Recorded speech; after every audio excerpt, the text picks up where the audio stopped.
안녕하세요. 오늘은 영어 문장을 낭독할 때 우리가 영어를 이해하는 과정이 어떻게 달라지는지를 한번 설명해 드리겠습니다. 오늘 영상을 보시면은 RC 파트에서 내가 독해 실력이 부족한 것 같다고 하더라도 그게 LC 스크립트나 베이스 그래머 인 유스를 낭독함으로써 어떻게 커버가 될 수 있는지 그것도 아마 어느 정도 이해가 되실 겁니다. 먼저 이거는 RC 파트 7의 뒷부분에 있는 문제의 지문 일부를 제가 가져왔거든요. 이렇게 지문이 있고 이렇게 해석이 있습니다. 그럼 이제 첫 번째 문장을 볼게요. Thank you for submitting your September invoice. 이렇게 영어 문장이 있고 그리고 이렇게 한국어 해석이 있죠. 보시면은 한국어랑 영어는 기본적인 어순이 다르기 때문에 자연스러운 한국어 문장을 만들려면은 원래 영어랑 이렇게 어순이 다르게 반대로 이렇게 해석을 해야 됩니다. 그래서 실제로 이제 여러분이 해석하실 때도 이런 식으로 앞에서부터 해석하는 게 아니라 이렇게 순서를 바꿔서 해석하고 계신 분이 아마 있을 거예요. 이런 식으로 해도 어느 정도까지 되긴 하거든요. 그런데 결국은 이게 한계가 있을 수밖에 없어가지고 그냥 앞에서부터 이해를 하시는 게 좋은데 이거는 어떻게 하면 되냐면은 그냥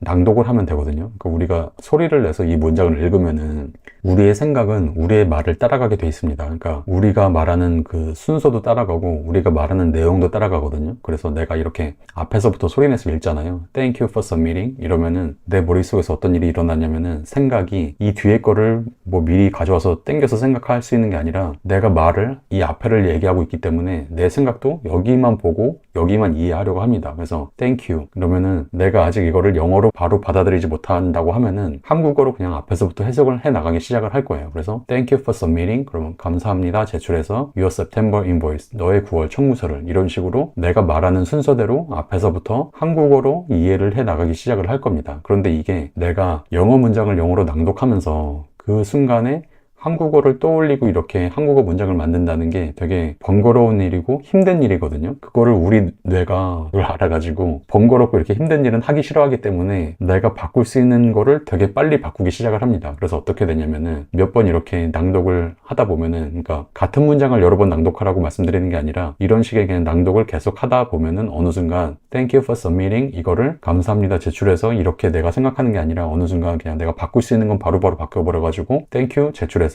그리고 Your September invoice 이러면은 Your 9월 인보이스를 뭐 이런 식으로 그러니까 내가 동원할 수 있는 내가 그나마 익숙하게 느끼는 영어 단어와 영어 표현을 바로바로 그냥 그대로 써먹고 굳이 이제 한국어로 다 바꾸지 않고 이해를 하려고 하는 거죠 내 뇌가. 그리고 이게 이제 더 진행이 되면은 이렇게 더 진행이 돼서 단어나 구조를 다 아는 문장을 나오면은 Thank you for submitting your September invoice 이러면 그냥 내가 이해할 때도 한국어를 이제 더 이상 동원하지 않고 Thank you for submitting your September invoice 그냥 이대로 그냥 이해가 바로 되거든요. 근데 이 과정이 생각보다 되게 빨리 일어납니다. 그러니까 지금은 하나, 둘, 셋, 넷, 다섯, 여섯, 일곱 단어 문장이라서 그런데 이게 만약에 네 단어에서 한 여섯 단어, 많아봤자 한 일곱 단어, 여덟 단어 이렇게 짧은 문장부터 영어로 낭독을 해 나가기 시작을 하면은 한 50시간에서 많아봤자 한 100시간 안에 내가 이렇게만 영어를 이해할 수 있었던 상황에서 그냥 이렇게 이해를 할 수 있게 되거든요. 그리고 한번 내가 이렇게 이해를 하기 시작을 하면은 내가 예전에 어떻게 이렇게 할 수 있었는지 되게 의아할 정도로가 되거든요. 왜냐면 이게 엄청 번거롭고 힘든 일이거든요. 그리고 중간에 잠깐 말씀드리면은 이렇게 중간중간에 문장이 되게 긴 것들이 있잖아요. 그런데 실제로 제가 여기서도 이렇게 의미 단위로 나눴지만 이렇게 긴 문장들도 결국은 나눠보면은 이렇게 각각의 의미 단위를 보면은 짧은 건 3단어 아니면 5단어, 6단어 이렇거든요. 그러다 보니까 내가 이렇게 20단어의 독해가 어렵다고 계속 20단어를 붙잡고 있을 게 아니라 한 문장이 한 6단어 내외 그거에 이제 익숙해지면은 뭐 한 문장이 9단어, 10단어 이 정도 문장을 많이 열심히 낭독을 해주면은 그러면 이제 20단어가 되는 되게 복잡한 문장도 좀 더 쉽게 그냥 앞에서부터 영어로 이해를 해 나갈 수 있게 됩니다. 두 번째 문장을 다시 볼게요. 이것도 이제 해설에는 이렇게 나와 있는데 이러면은 9월 25일 맨 뒤에 있는데 자연스러운 한국어 문장을 만들다 보니까 이렇게 어순이 아예 바뀐 거거든요. 그리고 주어 I가 있는데 여기는 지금 주어가 없잖아요. 그러니까 한국어는 주어를 되게 많이 생략을 하는 언어거든요. 해설을 자연스러운 한국어 문장으로 쓰기 위해서 원래 영어 문장과 어순도 다르고 있던 주어도 막 생략하는 이런 문장으로 해석이 되어 있습니다. 그래서 평소에 이렇게 학습자 본인도 이런 식으로 만약에 어순을 바꿔서 생각을 하고 있다면 이게 되게 힘든 일이거든요. 그래서 이거를 바꾸는 것도 역시 낭독인데 그냥 앞에서부터 우리가 낭독하면은 내 생각이 내 말의 순서를 따라갑니다. 그래서 I noticed 그러면은 나는 발견했다 아니면 뭐 나는 발견했다 뭐 나는 의식했다 Then you neglected to charge us 당신이 빠뜨렸다 청구하는 걸 우리에게 아니면 우리에게 청구하는 걸 이제 이런 식으로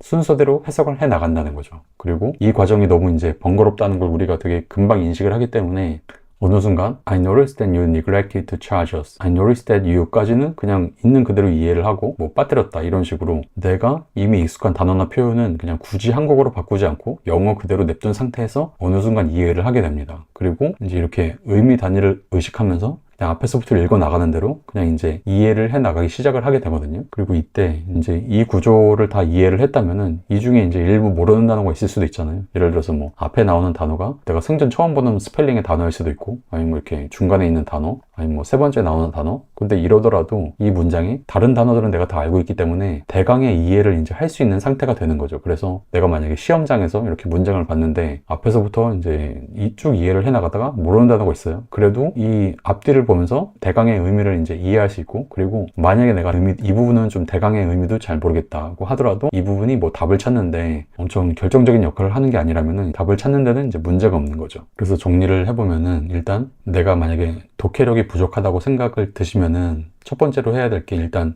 이 문장이 길어지면 잘 이해를 못하는 게 이 의미 단위를 내가 잘 파악을 하지 못해서일 수가 있거든요. 첫 번째로 그러면은 계속 이 긴 문장으로 공부할 게 아니라 이런 의미 단위를 좀 더 파악하기 쉬운 좀 더 짧은 문장, 예를 들어서 LC에 있는 스크립트 그러면은 뭐 평균적으로 한 10단어 정도, 10단어, 11단어. 그런데 그것도 의미 단위를 파악하기 힘들다. 그럼 이제 베이스 그래머 뉴스까지 내려가 가지고 한 문장에 4단어, 6단어 이런 걸로 짧은 문장부터 많이 낭독을 하면서 이런 의미 단위에 익숙해지면은 그때 이제 이런 긴 문장을 봐도 문장의 구조를 잘 파악할 수 있는 거거든요. 그리고 이제 이렇게 영어 문장을 한국어로 다 일일이 해석해 가면서 이해하는 거는 이게 시간도 오래 걸리고 이 과정이 더 힘든 거거든요. 그래서 이것도 마찬가지로 낭독을 많이 하다 보면은 이렇게 앞에서부터 이해를 하게 되고, 처음에는 한국어로 해석한다고 하더라도 결론적으로 우리 뇌가 자연스럽게 조금씩, 근데 되게 빠른 속도로 이렇게 영어로 바꿔나가기 시작을 합니다. 그래서 이렇게 내가 만약에 RC에서 독해가 되게 부족한 것 같다, 아니면은 LC에서도 LC 파트 3, 4에서 내가 이해하는 속도가 되게 좀 느린 것 같다, 그러면은 답은 제가 계속 똑같이 말씀드리지만 그냥 낭독입니다. 낭독을 내가 많이 해봐야 이런 의미 단위의 파악도 잘 되고, 그리고 내가 낭독을 많이 해봐야 이렇게 한국어로 해석하는 게 없어지고 그냥 영어로 바로 이해를 할 수 있게 되고, 그래서 이런 식으로 토익 LC나 베이스 그래머 뉴스의 짧은 문장부터 낭독해 나가면은 더 이상 한국어 해석 없이 영어로 이해할 수 있고, 이런 의미 단위도 더 잘 파악하게 돼서 결론적으로 이렇게 토익 RC 파트 7에 나오는 아주 긴 문장, 뭐 20단어가 넘어가는 일부 긴 문장도 되게 쉽게 빨리 앞에서부터 영어로 이해할 수 있게 됩니다.